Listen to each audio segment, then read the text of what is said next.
புதுச்சேரியில் சித்தேரி அணைக்கட்டு திறப்பால் விளைநிலங்களில் தண்ணீர் புகுந்துள்ளது. இது பற்றிய மேலும் விவரங்களை தருகிறார் நமது செய்தியாளர் மகாராஜா பாண்டி. மகாராஜா பாண்டி, அணையிலிருந்து தண்ணீர் திறக்கப்பட்டுள்ளதால் எத்தனை ஏக்கர் விவசாய நிலங்கள் பாதிக்கப்பட்டிருக்கிறது? விவசாயிகள் தரப்புல என்ன சொல்றாங்க?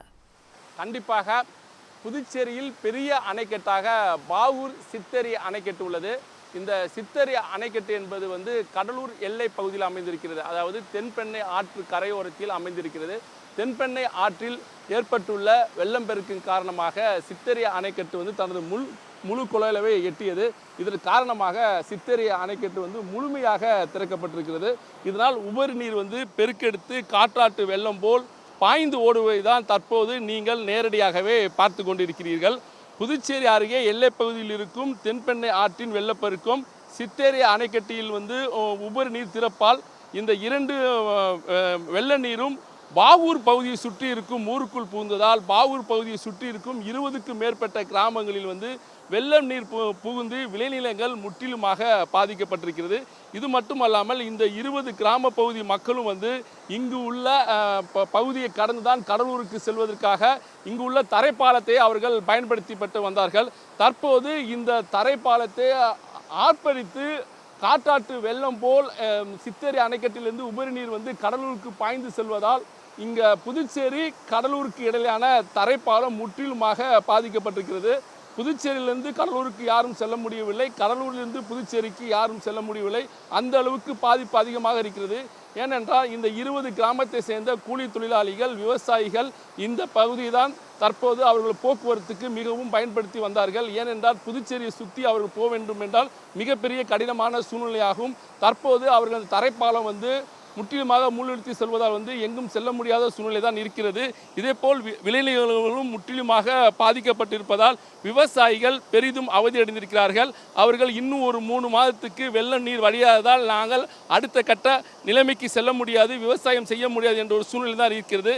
இதையடுத்து சோரியாங்குப்பம் பகுதி, பாகூர் உள்ளிட்ட 20 கிராம பகுதியில் வெள்ள நீர் பாதிப்பை ஆய்வு செய்வதற்காக வேளாண் துறை அதிகாரிகள் இந்த பகுதிக்கு வந்திருக்கிறார்கள். அவர்களிடம் சுமார் 30க்கும் மேற்பட்ட விவசாயிகள் தங்கள் பகுதியில் ஏற்பட்டிருக்கும் பிரச்சனை குறித்து அவர்கள் விளக்கமாக தெரிவித்தார்கள். இது தொடர்பாக நம்மிடம் இருக்கும் விவசாயியிடம் கேட்கலாம். ஐயா, சித்தேரி அணைக்கட்டு உபரிநீர் திறப்பு, தென்பெண்ணை ஆற்றினுடைய வெள்ளம் இதெல்லாம் சூழ்ந்து விளைநிலங்கள்லாம் பாதிக்கப்பட்டிருக்கு. இதனால் உங்களுக்கு எந்த மாதிரியான விவசாயத்துக்கு பிரச்சனை ஏற்பட்டிருக்கு, மேலும் போக்குவரத்துலாம் எந்த மாதிரி பாதிப்பு ஏற்பட்டிருக்கு? அதாவது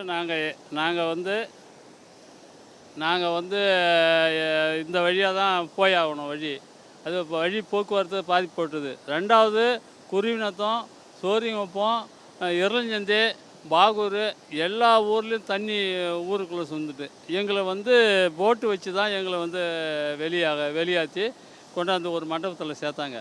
அந்த அளவுக்கு அதிக பாதிப்பு ஆகிப்போச்சு. இது நாங்கள் எப்படி எங்கள் வாழ்வாதாரம் ரொம்ப கஷ்டத்தில் நாங்கள் நின்றுன்னு இருக்கிறோம். எங்களுக்கு என்ன செய்யுதுன்னு புரியாதவே இருக்குது. ரெண்டாவது இந்த ஆற்றுல ஒரு கோட்பாடு இல்லாதவே தண்ணி திறந்து விட்டாங்க. எந்த விதமான ஒரு முன்னறிவிப்பே கிடையாது. நாங்கள் இது வெடிச்சேர்ந்து பார்த்தா தண்ணி, நாங்கள் என்ன செய்யுதுன்னு தெரியாத முழிச்சிக்கின்னு வீட்டிலே நின்றுட்டோம். வெளியிலையும் வர முடியல, அந்த அளவுக்கு தண்ணி. எங்களை அதுக்கப்புறம் எம்எல்ஏ சொல்லி போட்டு எடுத்துன்னு வர சொல்லி போட்டிலேருந்து எங்களை வெளியாகினாங்க. ஐயா, இப்போ நீங்கள் இந்த பகுதி விவசாயம் இருக்கீங்க, இந்த வெள்ளம் பாதிக்கிறதுனால இப்போ விளைநிலங்கள் எந்த மாதிரி பிரச்சனை ஏற்பட்டுருக்கு? அடுத்து நீங்கள் இது விவசாயம் பண்ணுறதுக்கு எத்தனை காலங்கள் ஆகும்? வேறு பயிர் ஏதாவது விவசாயம் பண்ணுறதுக்கு வாய்ப்புகள் இருக்கா? இப்போ இந்த பயிர் இப்போ எதுவுமே பண்ண முடியாதுங்க. நாங்கள் இப்போ ஜனவரியில் தான் இந்த 2ஆம் போகம் தான் பண்ண, இந்த போகம் அழிஞ்சுக்கிட்டுது, எதுவுமே பண்ண முடியாது. இந்த அணைக்கட்டு போட்டதுலேருந்து எங்களுக்கு என்னென்னு கேட்டால், இந்த தென்பெண்ணை ஆற்றில் தமிழ்நாடும் பாண்டிச்சேரியும் எங்களுக்கு துடுப்பு சவுறு போட்டு கொடுக்கணும். அதை நாங்கள் பழைய சொல்லியிருக்கிறோம். அது பண்ணின்னு தான் இந்த 20 கிராமம் தப்பிச்சிருக்கோம். இப்போ பாகூர் வரைக்கும் இந்த தண்ணி தான் பூந்து போகுதுங்க. இதை உடனடியாக நடவடிக்கைனா அதிகாரிகிட்டும் பேசியிருக்கிறாங்க, எம்எல்ஏ எல்லாமே பாண்டிச்சேரி கவர்மெண்ட்டுக்கும் தெரியும். இதை எங்களுக்கு உடனடியாக நடக்கும்படி கேட்டுக்கொள்கிறோம். இதாங்க எங்களுக்கு ஒரு கோரிக்கை.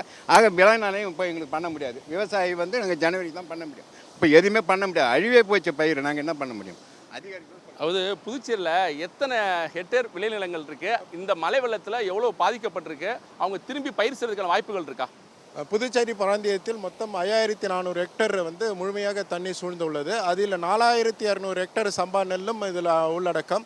அதுவும் இந்த தண்ணியில் முழுமையாக சூழ்ந்துள்ளதுனால முற்றிலும் பயிர் பாதிக்கப்பட்டுள்ளது. திரும்ப இந்த சம்பா வந்து இந்த பயிர் தெளியறதுக்கு கிட்டத்தட்ட தண்ணி வடிஞ்ச பிறகு தான் தெரியும். அதனால் அவங்களுக்கு வந்து இதில் எந்த விதமான மகசூல் எடுக்கிறதுக்கு கஷ்டமாக தான் இருக்கும். வர நவரை தான் அவங்க வந்து இந்த பயிர் செய்யறதுக்கான வாய்ப்புகள் அதிகமாக உள்ளது. இந்த சம்பா பயிர் நெல்லாகட்டும், கரும்பாகட்டும், பயிர் வகைகளாகட்டும், மரவள்ளியாகட்டும் முற்றிலுமாக தண்ணி சூழ்ந்துள்ளதுனால இதோடைய மகசூல் கண்டிப்பாக பாதிக்கப்படும். 5400 ஹெக்டரில் நெல் எவ்வளவு, மற்ற பயிர்கள்லாம் எவ்வளவுயா? நெல் மட்டும் 4200 ஹெக்டர் நெல் வந்து சம்பா நெல் இதில் பயிரிடப்பட்டுள்ளது. இன்னும் அது ஒரு 30-40 நாட்களுக்குள்ளே அறுவடை ஆகக்கூடிய, அதாவது தை மாதத்தில் அறுவடை ஆகக்குள்ள முழுமையாக தண்ணி சூழ்ந்துள்ளதால் இதோடைய மகசூல் மற்றும் இழப்பு பெரியதாக இருக்கும். அது புதுச்சேரியில் பெரிய அணையான சித்தரை அணையை வந்து தூர்வார வேண்டும், அதை வந்து சரி செய்ய வேண்டும். அதுக்கப்புறம் வந்து பெரிய பிரச்சனை என்னன்னு பார்த்தீங்கன்னா, தென்பெண்ணை ஆற்றுக்கும் இந்த சித்தரி அணைக்கட்டுக்கும் இடையில வந்து எந்தவித தடுப்பு சுவரும் இல்லாமல் இருக்குது. இந்த தடுப்பு சுவர் இல்லாத காரணத்தால தான் சித்தேரி அணைக்கட்டிலிருந்து உபரி நீர் வெளியே போகுது. தென்பெண்ணை ஆற்றில் வெள்ளப்பெருக்கு எடுத்தாலும் அது வெளியே போகுது. எனவே இந்த 2 கோரிக்கைகளை, அதாவது எங்களுடைய நீண்ட நாள் கோரிக்கை என்பது வந்து சித்தேரி அணைக்கட்டுக்கு தடுப்புச் சுவர் கட்டி கொடுக்க வேண்டும். அதேபோல் வந்து சித்தேரி அணை பகுதியை சீர் பண்ணணும், அதாவது தூர்வாரணும், சுத்தம் பண்ணணும். இப்போ ஏகப்பட்ட வந்து கலைகள்லாம் இருக்குது. இதனால் வந்து பல்வேறு பிரச்சனை ஏற்படுது. இந்த 2மே எங்களுக்கு செஞ்சு கொடுத்தா இது போன்ற பிரச்சனையிலிருந்து நாங்கள் வந்து வெளியே வந்து விடுவோம். அது மட்டுமல்லாமல் தற்போது வெள்ளம் நீர் அதிகமாக இருப்பதால் 3 மாதத்துக்கு எங்களால் எதுவுமே செய்ய முடியாது. வெள்ள நீர் வடியும் வரை நாங்கள் காத்திருக்க வேண்டியதாக இருக்குது. நெல் பயிரிட்ட இடத்தில் மற்ற பயிர்கள் எதுவுமே பயிரிட முடியாது. அந்த அளவுக்கு நாங்கள் கஷ்டத்தில் இருக்கோம். எனவே அரசாங்கம் போர்க்கால அடிப்படையில் எங்களுக்கு உதவ வேண்டும் என்று விவசாயிகளும் நம்மிடம் கோரிக்கை வைத்திருக்காங்க. விரிவான தகவல்களுக்கு நன்றி மகாராஜ பாண்டி. உடனுக்குடன் செய்திகளை தெரிந்து கொள்ள சன் நியூஸ் பெல் ஐகானை கிளிக் பண்ணுங்க.